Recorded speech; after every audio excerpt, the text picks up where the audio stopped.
بعد فقد قال الله سبحانه وتعالى في عظمة حبيبه الكريم: أعوذ بالله من الشيطان الرجيم، بسم الله الرحمن الرحيم.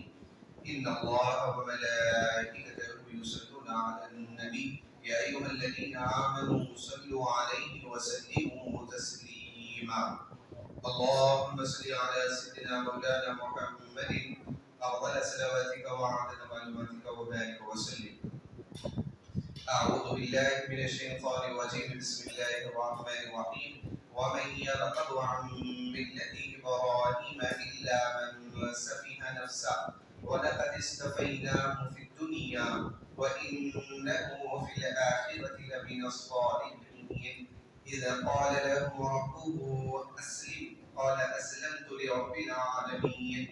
ووصى بها إبراهيم بنيه ويعقوب يا بني إن الله اصطفى لكم الدين فلا تموتن إلا وأنتم مسلمون.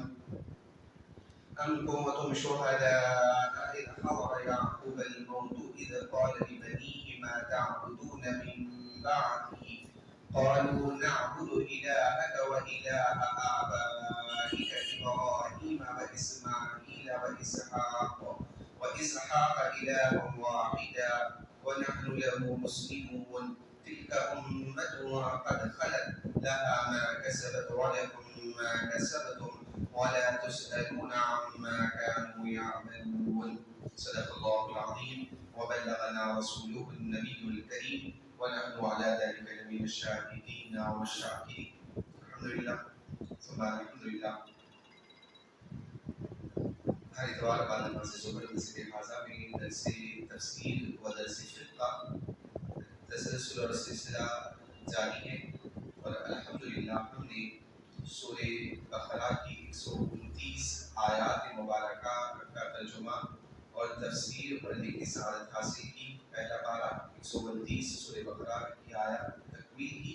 انشاءاللہ آج 130 سے لے کر جو ہے 134 آیات مبارکہ 130 سے لے کر 134 تک آیات مبارکہ کا ترجمہ، اور انشاءاللہ تبارک و تعالی اس کا جو ہے تفسیر جو مفسرین نے ذکر کی ہے وہ آپ سے ذکر کرنے کی سعادت حاصل کریں گے۔ سب سے پہلے ان آیات مبارکہ جو تلاوت کی گئی ہے اس کا ترجمہ ہم سن لیتے ہیں۔ اللہ تبارک و تعالی فرماتا ہے کہ جو کوئی حضرت ابراہیم کی ملت سے بے رغبتی کرے گا مگر وہی کرے گا جو اپنے آپ کو بیوقوف بنائے رکھے۔ تحقیق ہم نے ابراہیم کو دنیا میں چن لیا ہے اور بے شک وہ آخرت میں صالحین میں سے ہوں گے۔ جب ان کو یاد کرو جب ان سے ان کے رب نے کہا کہ اسلام اپنے آپ کو جھکا دو، تو حضرت ابراہیم نے کہا کہ میں نے جھکا دیا تمام جہانوں کے پروردگار کے لیے اپنے آپ کو۔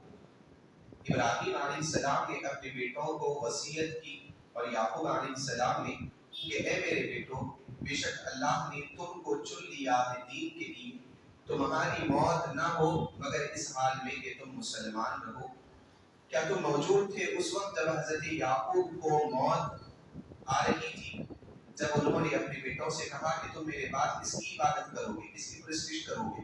تو حضرت یعقوب کے بیٹوں نے کہا کہ ہم آپ کے معبود کی عبادت کریں گے، اور آپ کے آبا و اجداد حضرت ابراہیم، اسماعیل اور اسحاق کے جو معبود ہیں وہ ایک معبود اسی کی ہم عبادت کریں گے، اور ہم اسی کے لیے اپنے آپ کو جھکا دیتے ہیں۔ وہ امت تھی جو گزر گئی، ان کے لیے وہی ہے جو انہوں نے کمایا، اور تمہارے لیے وہ ہوگا جو تم نے کمایا، اور تم سے نہیں پوچھا جائے گا اس چیزوں کے بارے میں جو یہ عمل کیا کرتے تھے۔ تو یہ اس کا ترجمہ ہم نے ذکر کیا ہے۔ اب جیسے کہ ہم جانتے ہیں کہ ایک رکوع سے جو ہے حضرت سیدنا ابراہیم علیہ السلام کا ذکر خیر چل رہا ہے۔ حضرت ابراہیم علیہ السلام کا بھی قرآن مجید میں حضرت سیدنا موسیٰ علیہ السلام کے بعد حضرت ابراہیم علیہ السلام کا بہت زیادہ کثرت سے قرآن مجید میں ذکر ملتا ہے، کیونکہ اللہ نے قرآن مجید میں ذکر کیا ہے کہ وَجَعَلْنَاهُ لِسَانَ صِدْقٍ عَلَى الْعَالَمِينَ، کہ ہم نے ابراہیم کو یہ مرتبہ عطا کیا کہ جتنی بھی امتیں ہیں ان تمام کی زبانوں پر ابراہیم کی توصیف کو، ابراہیم کی تعریف کو جاری کیا۔ یہود بھی کہتے ہیں کہ ابراہیم ہمارے ہیں علیہ السلام، اور نصارہ بھی کہتے ہیں کہ ابراہیم ہمارے ہیں۔ اب مشرکین تو کہتے ہیں کہ ہمارے آبا و اجداد میں سے حضرت ابراہیم اور اسماعیل ہے، تو خاص طور پر ابراہیم علیہ السلام کا ذکر جہاں بھی کیا گیا ہے وہاں پر اس بات کو بھی بتایا گیا کہ ابراہیم علیہ السلام جو ہے یہ نبی تھے، رسول تھے۔ انہوں نے کبھی بھی نہ شرک کیا ہے نہ کفر کیا، اور انہوں نے جو پیغام پہنچایا لوگوں کو، وحدانیت کا پیغام پہنچایا، اللہ کے ایک ہونے کا پیغام پہنچایا، اللہ کی ذات میں کسی کو شریک نہ ٹھہرانے کا پیغام حضرت سیدنا ابراہیم علیہ السلام نے جو ہے پہنچایا، پیغام دیا ہے۔ تو یہاں پر بھی حضرت ابراہیم کا ذکر کیا جا رہا ہے کہ حضرت ابراہیم علیہ السلام کے بارے میں وَمَن يَرْغَبُ، کہ کون ہوگا، یہ سوالیہ انداز ہے کہ کون ایسا شخص ہوگا جو ابراہیم کی ملت کو چھوڑ دے۔ ابراہیم علیہ السلام کی ملت یعنی دین اسلام کو، دین متین کو چھوڑ کر کوئی دوسری راہ کو، کوئی دوسرا ریلیجن، دوسرا مذہب کو اختیار کرے، یہ کسی کو زیب نہیں دیتا۔ الا من سفیہ نفسہ، مگر جو اپنے آپ کو بیوقوف بنا لے، یہی دوسری راہوں کو اختیار کرتا ہے، وہی شرک اور کفر میں مبتلا ہوتا ہے۔ وگرنہ اللہ کے جو پیغمبر ہیں ابراہیم، ان کی ملت کو کوئی بھی نہیں چھوڑتا، کیونکہ راہ نجات اور آخرت میں کامیابی یہ حضرت ابراہیم علیہ السلام کی ملت، یعنی جو دین حنیف ہے، ابراہیم علیہ السلام کا بھی دین حنیف تھا، اور آپ ہی کا دین کے جو ہے ان کے اولاد نے جو ہے پیغام کو دیا، اور اللہ کے رسول پاک صلی اللہ علیہ وسلم نے بھی یہی پیغام آپ نے پہنچایا۔ سفیہ کہتے ہیں عربی میں، سفیہ یسفہ کہتے ہیں بیوقوف ہونا، کہ سفیہ نفسہ، کہ اپنے آپ کو جو بیوقوف بنائے، یہی ابراہیم کی ملت کو چھوڑنے والا ہے۔ جس کو اللہ عقل اور دانش مندی عطا کرے گا، وہ دین حنیف کو کبھی چھوڑنے والا نہیں ہوتا ہے۔ تو سفی بھی ہوتا ہے، صاد سے سفی، ایک ہوتا ہے سین سے سفی، سفی میں آخر میں ہاں ہوتا ہے۔ اس لیے میں کہتا ہوں کہ تجوید ہمیشہ خیال رکھیے گا، تجوید پڑھیے گا، تجوید کو سیکھیے گا، وگرنہ چھوٹے چھوٹے سورے ہوتے ہیں پورے معنی بدل جاتے ہیں۔ اگر کسی نے جو حضرت حضور پاک صلی اللہ علیہ وسلم کو اللہ نے صفی بنایا، یا عالم صفی اللہ بھی آپ کہتے ہیں، تو وہ صاد سے صفی ہے۔ صفا یصفی معنی صاف ہونا، استفا یستفی معنی چننا، اور صفیہ یصفہ معنی بیوقوف ہونا۔ تو اللہ نے حضور جو حضرت آدم کو صفی بنایا، اگر کوئی بولے بیوقوف بنایا، خالی سین اور صاد کا فرق ہے۔ اگر صاد موٹا پڑھیں گے تو صاد ہوگا، اگر نارمل سیدھی کی آواز لگا کر پڑھیں گے، سین پڑھیں گے تو جو ہے اس کے معنی بیوقوف بھی ہو جاتے ہیں۔ یہ معنی اسی لیے علماء نے تجوید پر خاص طور پر توجہ دلائی ہے۔ آپ کسی بھی عمر میں ہو، میں ضمن بات چل رہی ہے تو آپ سے ہمیشہ ذکر کیا ہوں، ابھی بھی ذکر کرتا ہوں کہ اپنی عمر کو آر نہ سمجھیں کہ میری عمر اتنی ہے، یہ ہرگز آپ آر نہ سمجھیں۔ کسی بھی عمر میں آپ رہتی ہو تو آپ تجوید کو سیکھنا لازم کریں، تجوید پڑھیں۔ میری زبان میں لکنت ہے، میں جو کہ میری زبان نہیں پلٹتی، مخارج ادا نہیں ہوتے، اللہ دگنا ثواب عطا فرمائے گا۔ اگر آپ کو غور ایک جو ہے سخت مخرج ہے غور کا، اگر کسی کو مشکل آتی ہے غور میں اکثر جو ہے پریشانی ہوتی ہے، فرماتے ہیں آپ اگر جتنی مشکل سے قرآن کو سیکھیں گے اللہ اتنا ثواب عطا فرمائے گا، کیونکہ تو لوگ آپ کو ضعیفی کی وجہ سے زبان میں نہیں پلٹنے کی کا ثواب اور تجوید سیکھنے کا ثواب۔ تو سفیہ یسفہ یعنی بیوقوف ہونا۔ تو اسلام کے دامن کو، دین مدین کو عقل مند تو نہیں چھوڑتا، جو بیوقوف ہوتا ہے، جو اپنے آپ کو دھوکے میں ڈالتے رکھتا ہے، یہی دین مدین کو چھوڑتا ہے۔ فرمایا سفیہ نفسہ، اپنے آپ کو دھوکے میں ڈالنا۔ انسان یہ سمجھتا ہے، میں مثال ایک چھوٹی سی ہمیشہ دیتے رہتا ہوں کہ اگر کوئی مولانا اور کوئی مولوی ہے اور وہ کسی کو جو ہے دعوت دے رہے ہیں اچھے رہنے کی، یا پھر جو ہے اگر وہ نماز کی پابند نہیں ہے، ان کو بتایا جا رہا ہے کہ بھئی آپ نماز کو آئیں، یا ان کے گھر پہ جا رہے ہیں کہ نماز کے لیے آئیں، آپ نماز کا دعوت دے رہے ہیں، نماز کا پیغام دے رہے ہیں، وہ کیا کر رہا ہے؟ وہ صاحب جیسے ہی آ رہے ہیں وہ ان کو چاٹی دے کر بھاگ جا رہا ہے، اور جب بھاگ رہا ہے، مثال دے رہا ہوں میں آپ کو، اور وہ چاٹی دے کے بھاگ رہا ہے، اور جب وہ ان کو اسے بچنے کی کوشش کرتا ہے اور بچ بھی جا رہا ہے، تو وہ یہ سمجھ رہا ہے کہ میں نے بہت ہوشیاری کا کام کیا۔ تو آپ بتائیں گے یہ کیا ہوشیاری کا کام ہے؟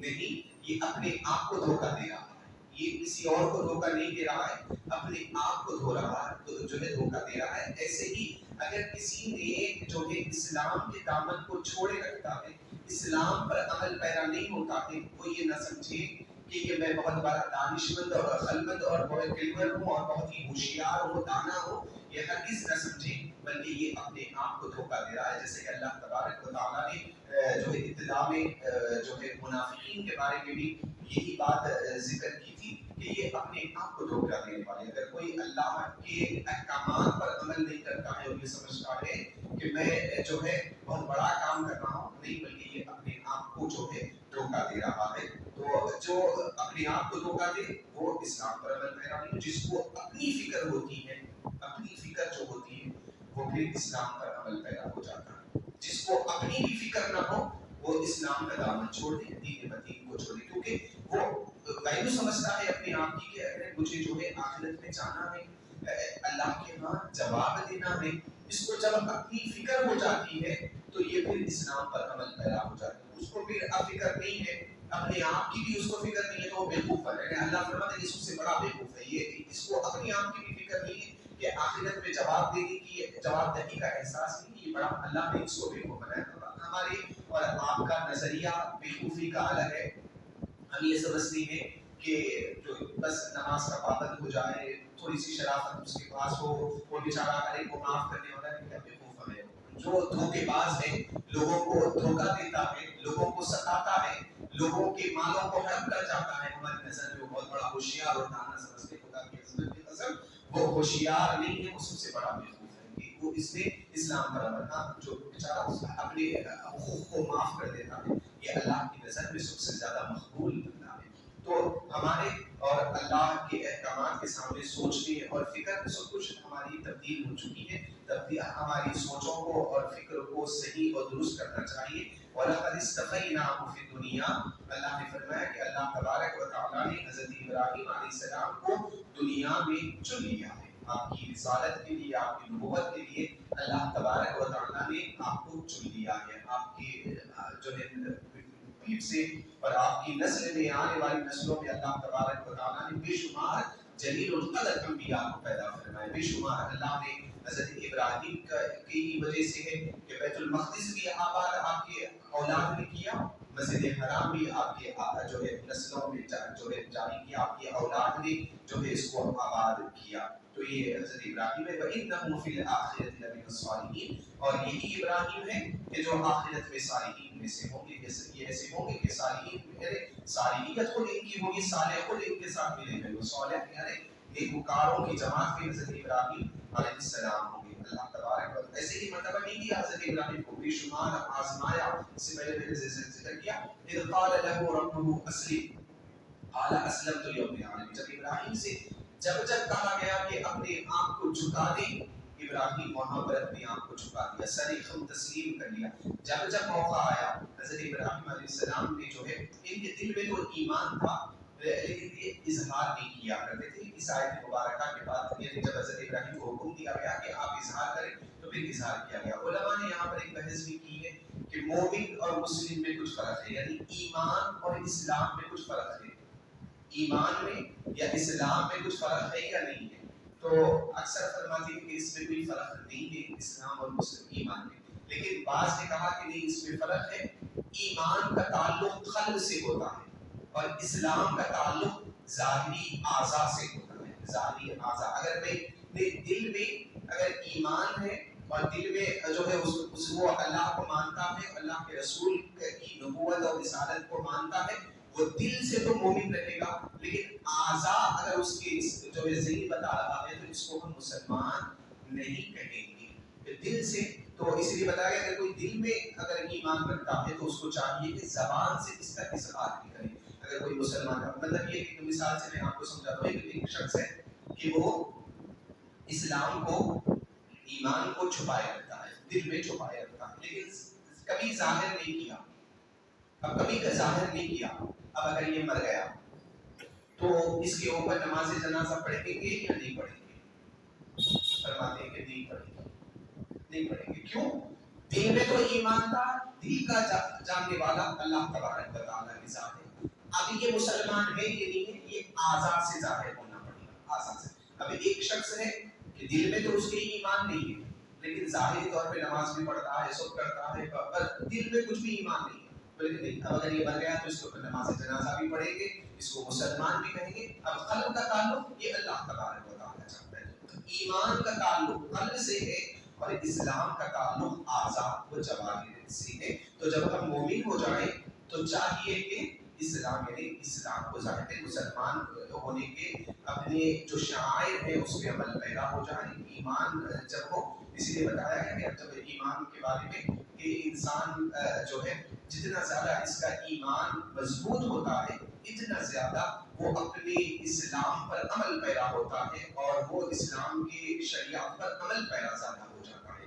تو خلاصہ گفتگو یہی ہے کہ بعض نے کہا کہ اسلام کا تعلق اعضاء جوارح سے اور ایمان کا تعلق قلب سے ہے. حضرت ابراہیم نے دیکھا کبھی وہ تصریح نے ذکر کیا کہ آپ نے دیکھا کہ سورج ہے جو نکل رہا ہے، تو لوگوں کو سمجھانے کے لیے ابھی آپ نے اظہار نہیں کیا تھا کہ آپ نے دیکھا اذ رأى الشمس بازغة قال هذا ربي، کہ آپ نے دیکھا کہ یہ سورج چمک رہا ہے تو کہا کہ قال هذا ربي، آتا اگر یہ سورج اتنا بڑا ہے تو یہ ہمارا خدا ہو سکتا ہے. اس کے بعد دیکھا کہ سورج نکل گیا، اب ڈوب گیا، مغرب کے وقت جو سورج ڈوب گیا تو کہا کہ جو نکل کر ڈوب جائے جس کو عروج کے بعد زوال ہو وہ خدا نہیں ہو سکتا. اذا القمر بازغا قال هذا ربي، چاند کو دیکھا تو کہا چاند ہے چمک رہا ہے تو یہ ہمارا خدا ہو سکتا ہے. لوگوں کو سمجھانے کے لیے دیکھا کہ چاند بھی صبح جیسی ہو رہی سورج نکل رہا چاند بھی ڈوب جا رہا ہے تو کہا کہ جس کو ڈوبنا میں ڈوبنے کا مقدر میں ہو یہ خدا نہیں ہو سکتا. ستارے کی ٹپٹپا رہے کیا خوبصورت منظر نظر آ رہا ہے، لیکن یہ بھی جب رات گزر گئی یہ بھی چلے گئے تو کہا کہ یہ ستارے بھی ہمارے معبود نہیں ہو سکتے ہیں. تو اللہ تبارک و تعالیٰ نے قوم کو سمجھانے کے لیے اس کے بعد فرمایا کہ اس ابراہیم اب اسلام کا اظہار کرو. تو ابراہیم علیہ السلام نے پھر جو ہے اسلام کا اظہار کیا.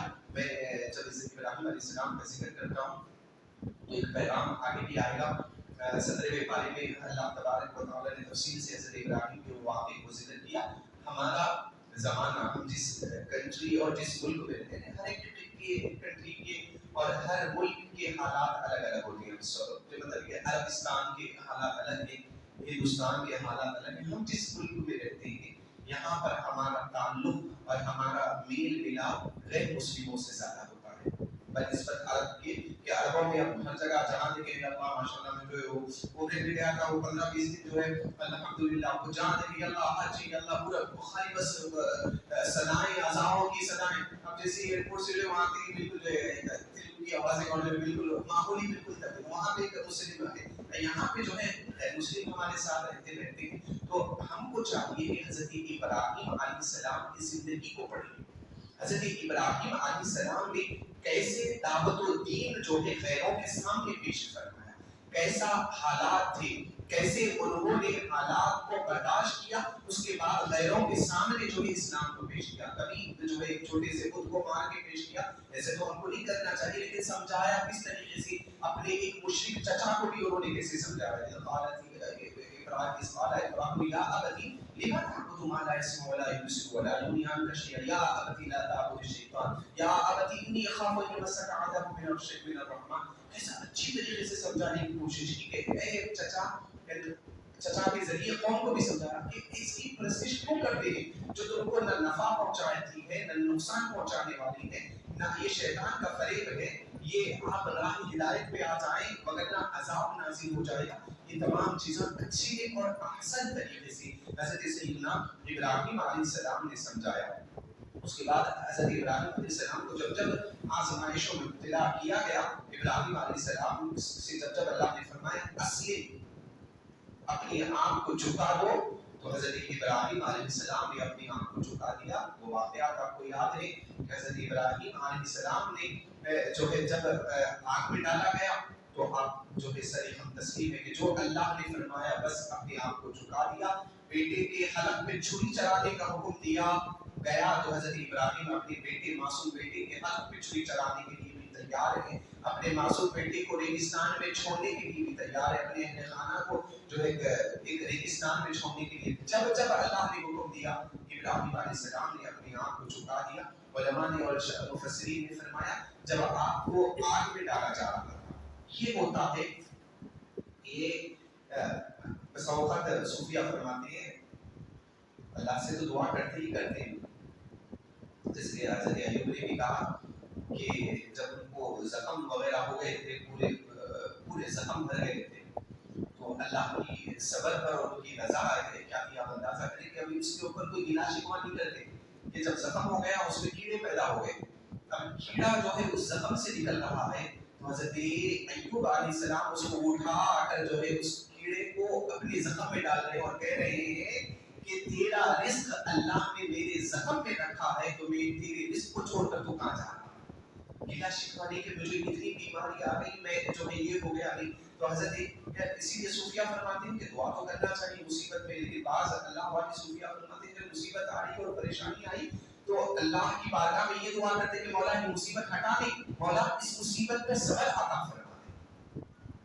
مصیبت دینا یہ اللہ کی مرضی ہے، اللہ کی مرضی کے بارے میں کہتے ہیں اللہ تو تیری مرضی تو کیا کر دے ہٹا دے، نہیں یعنی صوفیہ کہتے ہیں بالکل اللہ والے جو اللہ والے ہوتے ہیں بالکل یہ میرے چاشنی کو جو سمجھ سکتے ہیں، جو اللہ کے قرب میں پہنچ جاتے ہیں کہ یہ مصیبت بھی اللہ کی طرف سے ہے، تو مصیبت کے ہٹنے کی تمنا نہیں بلکہ مصیبت میں صبر کی دعا کرنا، مولا تیری رضا اگر میری اولاد کو مارنے میں ہے، مولا اس صبر پر میں مجھے کھڑا اتار دے، تیری رضا یہ ہے کہ میرے ماں باپ میرے آنکھوں کے سامنے بچ جائے، تیری رضا یہ ہے تو مولا مجھے اس پہ صبر عطا فرما، تیری جو رضا ہے مجھے اس پہ ثابت قدم رکھ۔ حضرت ابراہیم علیہ السلام کے لیے آگ کو دہکایا گیا، آگ تیار ہو گئی، 40 دن سے زائد اس کو جو ہے تیار کیا گیا، اب آگ بھڑک رہی ہے، کوئی قریب جانے کو تیار نہیں ہے، اب آگ تو بن گئی، اب یہ آگ کا گڑھا ہے، اب آگ میں ڈالیں تو کیسے ڈالیں، یہ شعلے بھڑک رہے ہیں، آسمان سے باتیں کر رہے ہیں،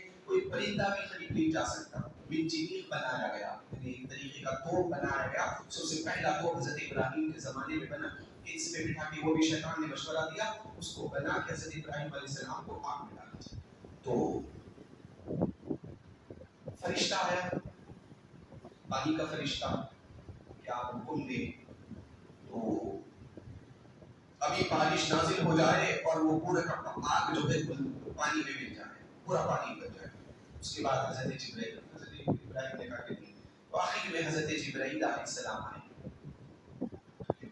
بہت ہی اللہ کے قریب رہنے والے مقرب فرشتے ہیں، حضرت جبرائیل آ کے عرض کی اللہ کا حاجت، ابراہیم آپ کے لیے کوئی حاجت ہے، آپ جو بولیں گے وہ ہو جائے، اللہ کا حاجت، یعنی فرشتے کچھ بھی کر سکتے تھے، پوری قوم کو تباہ کر دے تو کر دے سکتے تھے، اٹھا کے پٹک دے تو پٹک دے سکتے تھے، آگ کو گلزار بنا دے کر دے، جو چاہے کر سکتے تھے۔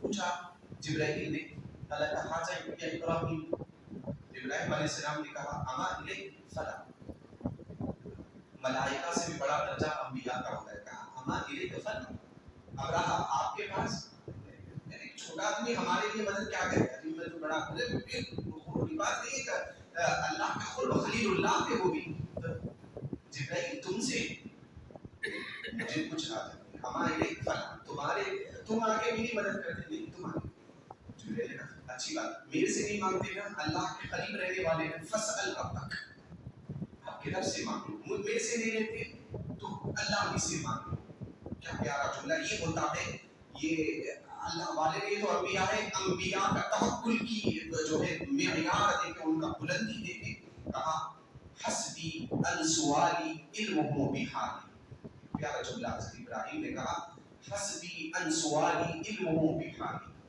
کہ میرے لیے اس کا علم کافی ہے جو میری حالت کو جانتا ہے میرے سوال سے، یعنی میرے سوال سے زیادہ اللہ میرے حالت کو جانتا ہے، تو اللہ جو چاہے وہی ابراہیم کی مرضی ہے، دوسری اس میں ہے جو اللہ چاہتا ہے وہی ابراہیم کی رضا ہے، تو اب دیکھیں جو اللہ پہ بھروسہ کرتا ہے، توکل کرتا ہے، اپنے آپ کو جھکا دیا ہے، تو اللہ نے پھر جو ہے آپ کو گلزار کر دیا، اللہ نے فرمایا سورہ بقرہ میں یا نار کونی بردا وسلاما علی ابراہیم، اے آگ، یہ ہوتا ہے توکل، اللہ پہ بھروسہ جو کرتا ہے، اللہ پہ کامل یقین ہونا چاہیے،